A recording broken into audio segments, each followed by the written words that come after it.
क्या कभी आपने गौर किया है कि दुनिया में इतना ज़्यादा वायलेंस क्यों है?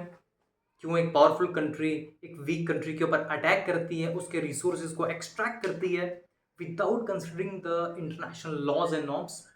क्यों कंट्रीज़ आपस में पीसफुली नहीं रह सकते? इन्हीं सवालों के जवाब आज हम इस वीडियो में जानने की कोशिश करेंगे by understanding one of the most important concept of international relations, that is realism. अब देखिए, अलग अलग थ्योरीज इंटरनेशनल रिलेशंस की ना एक थ्योरेटिकल लेंस की तरह होती है जो हमें रियलिटी को समझने में हेल्प करती हैं। उसी तरह से रियलिज्म जो है ना, as the term suggest, real यानी हकीकी, यानी reality as it is, reality को देखना is realism. To see the naked reality of the world, यानी हम व्हाट इज पे फोकस करते हैं। व्हाट इज यानी क्या हो रहा है, एज इट इज, ना कि व्हाट ऑट टू बी, क्या होना चाहिए। हम सबको साथ में रहना चाहिए, हमें पीसफुली रहना चाहिए, इस पे फोकस नहीं है। फोकस ये कि हो क्या रहा है। और जब हम अपनी दुनिया में गौर और फिक्र करते हैं, देखते हैं क्या हो रहा है, तो हमें दिखता है क्या, एक पेसिमिस्टिक रियलिटी। लाखों लोगों का कत्लेआम हो जाता है और किसी को फर्क नहीं पड़ता, या फर्क पड़ता भी है तो जो जालिम है आप उसको कटघरे में खड़ा नहीं कर सकते because he is powerful. So right now if you closely observe without going into the if and the but, that जो पैराडिगम, जो अभी कंसेप्ट डोमिनेंट है ना, that is might is right, या लॉ ऑफ द फिश, जहां पे बड़ी मछली छोटी मछलियों को खा लेती है, उसी पे रियलिज्म फोकस करता है। और रियलिज्म के कंसेप्ट को बेसिकली समझने में, अगर आप बेसिक तौर पे उसको समझना चाहते हैं, तो आपको 3 एस से उसको समझना पड़ेगा। One is statism, right. Statism यानी स्टेट जो है वो प्राइमरी एक्टर है यूनिट ऑफ एनालिसिस का। यानी जब हम इंटरनेशनल रिलेशंस को समझेंगे, तो जो बुनियादी एक्टर है, प्राइमरी एक्टर है, सबसे इंपॉर्टेंट, सबसे सुप्रीम, सबसे सॉवरेन, वो स्टेट है। यानी स्टेट के बाहर जितनी ऑर्गेनाइजेशंस हैं और स्टेट के अंदर जितनी एसोसिएशंस हैं, वो सब स्टेट के अंडर आएंगे। स्टेट सबसे इंपॉर्टेंट है, और स्टेट को ही हमने बुनियादी यूनिट बना के इंटरनेशनल रिलेशंस को एनालाइज करना है। दूसरा जो एस है, that is self help. Self help का मतलब क्या है? एज द टर्म सजेस्ट, हमें अपनी मदद खुद करनी है, हमारे लिए कोई खड़ा नहीं होने वाला। We have to help our own self, because because जो इंटरनेशनल एरिना है वो एनआरकी बेस्ड है। यानी एनआरकी का मतलब क्या हुआ कि कोई भी सेंट्रलाइजिंग रेगुलेशन नहीं है वहां पे, राइट। जैसे कंट्री डोमेस्टिक पॉलिटिक्स में क्या होता है कि आपके पास एक सेंट्रल रेगुलेटरी मैकेनिज्म है। आप क्राइम करते हैं, आपको सजा होगी। आपके पास मेरिट है, आपको वो चीज मिल जाएगी, ठीक है। बट अगर वहां पे कोई, मान लो, कानून ही ना हो, कोई सेंट्रल अथॉरिटी ना हो, तो क्या होगा, ठीक है। तो बिकॉज इतनी सारी कंट्रीज है और हर कंट्री सॉवरेन है, तो आपको अपनी हेल्प खुद करनी पड़ेगी, क्योंकि बड़ी मछली आपको खाने आ रही है, तो आपको अपनी मदद खुद करनी है। क्यों करनी है self help? That is the third है सर्वाइवल। सबसे इंपॉर्टेंट कंसर्न जो है ना इंटरनेशनल रिलेशंस में रियलिज्म का, दैट इज हम कंट्री को सर्वाइव करना है। कंट्री के सर्वाइवल के लिए आपको सेल्फ हेल्प करना है, ठीक है। और इसमें एक और चीज जो है, दैट इज जो ह्यूमन नेचर है ना। अब देखें, कोई भी थ्योरी जब स्टार्ट होती है ना, वो किसी एजम्पशन पे स्टार्ट होती है कि ह्यूमन नेचर क्या है। कुछ उसकी एजम्पशन होगी, उसके ऊपर सारी फाउंडेशन बनेगी। According to realism, the human nature is negative, simply. Human nature negative है, इसको भी हम आगे डिटेल में समझेंगे। रियलिज्म को थोड़ा और समझने के लिए या कंसेप्चुअल क्लैरिटी के लिए हमें उसका ऑपोजिट समझना पड़ेगा। सबसे पहले जो थ्योरी डोमिनेंट थी ना हमेशा से, दैट वाज लिबरल आइडियलिज्म। आप अगर देखेंगे ना, इमैनुअल कांट का परपेचुअल पीस, फिर उसको डेवलप किया माइकल डोल ने, और उन्होंने डेमोक्रेटिक पीस थ्योरी दी। तो आप देखेंगे कि जो लिबरल आइडियलिज्म है ना, that is based on what ought to be, क्या होना चाहिए। वो कहते हैं ठीक है यार, कत्लेआम हो रहा है, ये सब हो रहा है, लेकिन इंसान के अंदर एक अच्छा पॉजिटिव चीज है, अंदर से इंसान अच्छा है, ठीक है। यानी पॉजिटिव ह्यूमन नेचर है। दैट्स व्हाई वो एक ऑप्टिमिस्टिक रियलिटी में बिलीव करते हैं कि हाँ यार, ठीक है, अच्छा होगा। We can cooperate, human being में कॉपरेशन पॉसिबल है। अगर हम लिबरल आइडियाज को अडॉप्ट करें, अगर हम डेमोक्रेसी को अडेप्ट करें, तो हम जो है ना, साथ में आके कॉपरेट करके पीस एस्टैब्लिश कर सकते हैं, ठीक है। लेकिन जो ये थ्योरी थी ना, लिबरल आइडियलिज्म, पहले डोमिनेंट थी, लेकिन कुछ रीजंस की वजह से ये डिक्लाइन में चलेगी। डोमिनेंट कैसी थी? आप देखिए, वुड्रो विल्सन के 14 पॉइंट्स आपको पता हो अगर हो। उसके बाद उन्हीं बेसिस पे लीग ऑफ नेशन एस्टैब्लिश हुआ 1920 में। तो ये सारा लिबरल आइडियलिज्म जो था वो डोमिनेंट था, लेकिन इस लिबरल आइडियलिज्म को चैलेंजेस फेस करने पड़े। क्यों? क्योंकि इसके 3 मेजर रीजन। पहला देखें आप, 1930s 40s में क्या हुआ। सबसे पहले इकोनॉमिक डिप्रेशन, जहाँ पे हम कॉपरेशन की बात कर रहे थे, लेकिन जब डिप्रेशन आया, इकोनॉमिक डिप्रेशन आया, सब कंट्री अपने अपने में लग गई कि यार अपनी फाइनेंशियल स्टेबिलिटी हमें बरकरार रखनी है, अपनी इकोनॉमी हमें बचानी है, ठीक है। दूसरा, लीग ऑफ नेशन जो इतनी उम्मीदें लेके आया था कि हम कॉपरेट करेंगे, हम सारे साथ में फैसले करेंगे, वो फेल कर गया। और लास्टली, लीग ऑफ नेशन का सबसे बड़ा फेलियर क्या था? World war two. यानी जो league of nation world war one के बाद बनी थी ताकि आगे जंग अजीम ना हो, आगे कोई वर्ल्ड वॉर ना हो, वो फेल कर गई बिकॉज वर्ल्ड वॉर टू भी हो गया। यहाँ से फिर पॉलिटिकल थिंकर्स ने सोचा कि यार ये तो मतलब हम ऑटोपिया में जी रहे हैं कि ऐसा हो जाएगा, अच्छा हो जाएगा, एक दिन हम सारे साथ में आ जाएंगे, वर्ल्ड गवर्नमेंट बन जाएगी। ऐसा नहीं होगा। दैट्स वाई रियलिज्म का जन्म हुआ। रियलिज्म का जन्म इस बुनियाद पे हुआ कि ये जो है ना, ये उटोपियन मॉडल है, हम इससे दुनिया को नहीं समझ सकते, हमें रियलिज्म को बुनियाद बना के एज इट इज रियलिटी को समझना पड़ेगा। देखिए, अभी तक हमने रियलिज्म की बेसिक अजम्पशंस को समझा है और हमने देखा है कि वो कैसे इमर्ज हुआ, और हमने लिबरल आइडियलिज्म के साथ उसका कॉन्ट्रास्ट देखा। अब हम समझेंगे कि क्लासिकल रियलिज्म क्या है। यूं तो रियलिज्म की बहुत सारी टाइप्स हैं, बहुत सारी नुआंसेस हैं, जैसे classical realism, neo classical realism, structure realism, defensive realism, offensive realism, Christian realism, strategic realism. लेकिन क्लासिकल रियलिज्म सबसे इंपॉर्टेंट है क्योंकि यहीं से सारी नुआंसेस आई हैं।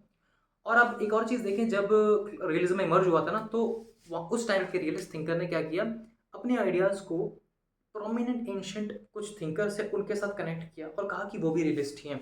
जैसे उनमें से सबसे इंपॉर्टेंट नाम क्या आते हैं? थुसीडाइडस। थुसीडाइडस की बहुत इंपॉर्टेंट बुक है हिस्ट्री ऑफ पेलोपोनेसियन वॉर, जहाँ पे उन्होंने डॉक्यूमेंट किया है स्पार्टा और एथेंस की वॉर को। And according to Thucydides, he said that the basic reason, the core reason for this war was fear and insecurity. क्योंकि स्पार्टा एक एस्टैब्लिश पावर था और एथेंस एक राइजिंग पावर था। तो स्पार्टा ने उसको छोड़ा नहीं, उनको लगा कि हमारी जो है गद्दी, हमारी पावर, हमारी सवरैनिटी खतरे में है, तो उन्होंने अटैक किया और इस बेसिस पे वॉर हुई। अब इसी को अगर हम आज के साथ कनेक्ट करें ना, तो ग्रहम टी एलिसन ने कॉन्सेप्ट दिया है थुसीडाइडस ट्रैप का, जो कि उन्होंने अमेरिका और चाइना के ऊपर अप्लाई किया है। और अगर आप थोड़ा सा करंट अफेयर देखते हैं तो यूएस चाइना की जो भी मीटिंग हुई थी करंटली, उसमें चाइना ने इस वर्ड का इस्तेमाल किया है और कहा कि आप हमें इस थुसीडाइडस ट्रैप में फंसाने की कोशिश मत कीजिएगा, हम चाहते हैं हम कॉपरेशन के साथ चीज़ें चढ़ाएं। तो ये वो टर्म है जो आज भी बहुत ज़्यादा रेलिवेंट है। Then we have Sun Tzu, we have Machiavelli. Machiavelli ने अपनी बुक लिखी थी द प्रिंस, जहाँ पे उन्होंने प्रिंस को इंस्ट्रक्ट किया कैसे हमने without caring about the parameters of morality, we have the core aim should be the national security, right?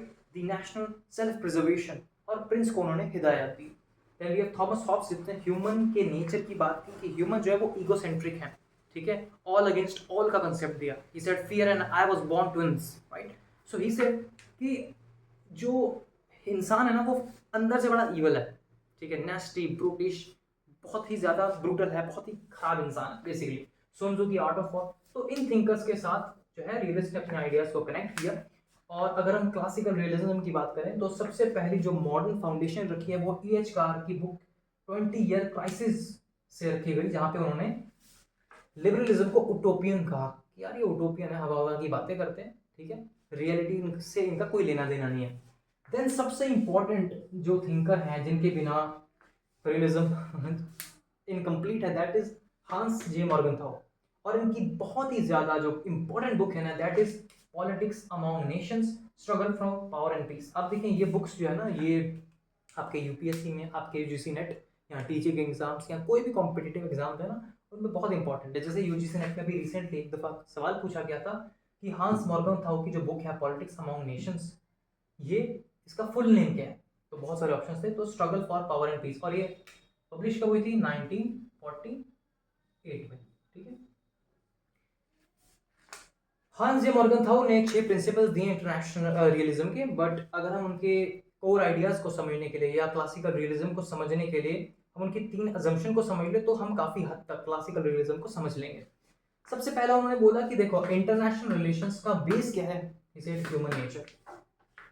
Simple, यानी इंसान जो है ना, इंडिविजुअल का जो नेचर है वही आपके स्टेट का नेचर है।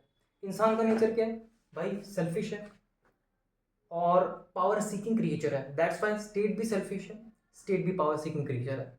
तो जैसे लोग होंगे वैसा ही स्टेट का नेचर होगा, ये कहने का मकसद है। यानी इंटरनेशनल रिलेशंस की जो बुनियाद है वो ह्यूमन नेचर है। And human nature is evil. According to him human nature is evil, human nature is something जो कि लड़ता है।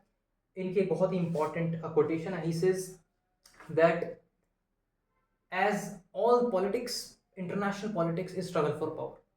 ठीक है, और इनको पोप ऑफ इंटरनेशनल रिलेशंस या इंटरनेशनल पॉलिटिक्स भी कहते हैं। ठीक है, इसे इंटरनेशनल रिलेशंस का बेस ह्यूमन नेचर है। दूसरा इंटरनेशनल रिलेशन है वो एनार्किक नेचर है, यानी इंटरनेशनल रिलेशंस पूरी दुनिया के लेवल पे एनार्की फैली हुई है, कोई सेंट्रलाइज्ड रेगुलेशन नहीं है। ठीक है, अगर कोई कंट्री गलत करती है उसको कोई अकाउंटेबिलिटी नहीं है, ऊपर ऊपर से यानी ऑन पेपर शायद अकाउंटेबिलिटी हो, बट इन रियलिटी कोई इम्प्लीमेंटेशन नहीं है। ठीक है, इस चीज़ की तो एनार्किक है, एनार्की में सॉवरेन स्टेट्स है।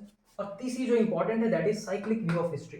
हिस्ट्री ऐसा नहीं है कि एक पॉइंट से शुरू होती है और एक पॉइंट पे खत्म हो जाती है, नहीं, इसे एक साइक्लिक नेचर है। और साइक्लिक नेचर क्या है, सबसे पहले ये कहते हैं एनार्की है। ठीक है, इंटरनेशनल रिलेशन के अरेना में एनार्की फैली हुई है, उस एनार्की में सॉवरेन स्टेट्स हैं। ठीक है, हर स्टेट हमने जैसे समझा था ट्रिपल एस में कि एस से स्टेटिज्म, स्टेट सबसे इंपॉर्टेंट है और स्टेट जो है वो सॉवरेन है। सॉवरेन का मतलब अंदर और बाहर से एक्सटर्नली फ्री, इंटरनली पावरफुल। ठीक है, तो सॉवरेन स्टेट्स है। अब ये सॉवरेन स्टेट्स में आपस में क्या है, आप समझे वो क्या चाहते हैं, मतलब एक दूसरे से बचना चाहते हैं, बट सबसे इंपॉर्टेंट क्या है, सेल्फ हेल्प, खुद से उनको सर्वाइव करना है। सर्वाइव सेल्फ हेल्प के थ्रू वो क्या करते हैं, कंसोलिडेशन ऑफ पावर, पावर सीख करते हैं। पावर क्यों सीख करते हैं, सिक्योरिटी के लिए। जितने पावरफुल होंगे उनको लगता है कि जितने असले हमारे पास होंगे, जितने वेपन्स हमारे पास होंगे, न्यूक्लियर वेपन हमारे पास होगा, हम इतने ज़्यादा सेफ है। ठीक है, हम पे कोई अटैक नहीं कर सकता। उसके बाद जब पावर मिल जाती है तो बैलेंस ऑफ पावर क्रिएट हो जाता है। ठीक है, और जब बैलेंस ऑफ पावर क्रिएट हो जाएगा तो पीस आ जाएगा। लेकिन कभी कभी कुछ इवेंट्स ऐसे होंगे जिससे वो पीस डिस्टर्ब हो जाएगा, दैट्स वाई डिस्टर्बेंस के थ्रू फिर वॉर होगी और फिर वॉर के बाद फिर से एनार्की क्रिएट हो जाएगी। तो ये जो चीज़ है ये चलता रहता है, समय का पहिया घूमता रहेगा और ये चीज़ें होती रहेंगी। यानी जंग भी हो, यानी इसके अगर आप बुनियादी चीज़ समझे, वॉर तो इनएविटेबल है, वॉर तो होके रहेगी, कुछ भी हो जाए, जितनी मर्जी पीस ट्रीटी कर लो। ठीक है, सब टेम्पररी है, जंग तो होगी। क्यों जंग होगी, पहला रीजन, पहला assumption, क्योंकि भाई ह्यूमन नेचर, ह्यूमन नेचर है ही लड़ाकू। एक इनका कोटेशन है ना कि लोग वेपन्स इसलिए नहीं बनाते क्योंकि वो यानी ऐसा नहीं कि लोग लड़ते हैं इसलिए क्योंकि वो वेपन्स बनाते हैं, उनके पास वेपन्स है, वो वेपन्स बनाते ही इसलिए क्योंकि उनको लड़ना है। यानी हमारे अंदर जो है ना कन्फ्लिक्ट करने वाला नेचर है हमारे अंदर। तो ये हमने बुनियादी लेवल पे क्लासिकल रियलिज्म को समझ आया। आई होप आपको ये समझ आया हो। मैंने कोशिश की कि मैं इजी से इजी लैंग्वेज में आपको समझाऊं। तो क्लासिकल रियलिज्म या फिर रियलिज्म का बुनियादी तौर पे आप ये मतलब समझे कि रियलिटी को हमने एज इट इज़ देखना है। रियलिटी बहुत ही ब्रूटल है, बहुत पेसिमिस्टिक है, लोग लड़ाकू हैं, लड़ते रहते हैं आपस में, और अगर कुछ टेम्प्ररी एग्रीमेंट हो भी जाए फिर भी लड़ेंगे वो। ठीक है, ये बुनियादी इसका उसूल है। स्टेट सबसे इंपॉर्टेंट है, इंटरनेशनल एनीना जो है वो एनआरकी के ऊपर बेस्ड है, कोई सेंट्रलाइज्ड रेगुलेशन नहीं है। ठीक है, और स्टेट आपस में लड़ते रहेंगे, अपनी सेल्फ हेल्प खुद करनी है, सर्वाइवल खुद करना है, पावर को सीख करना है। दिस इज द बुनियादी meaning of realism and classical realism.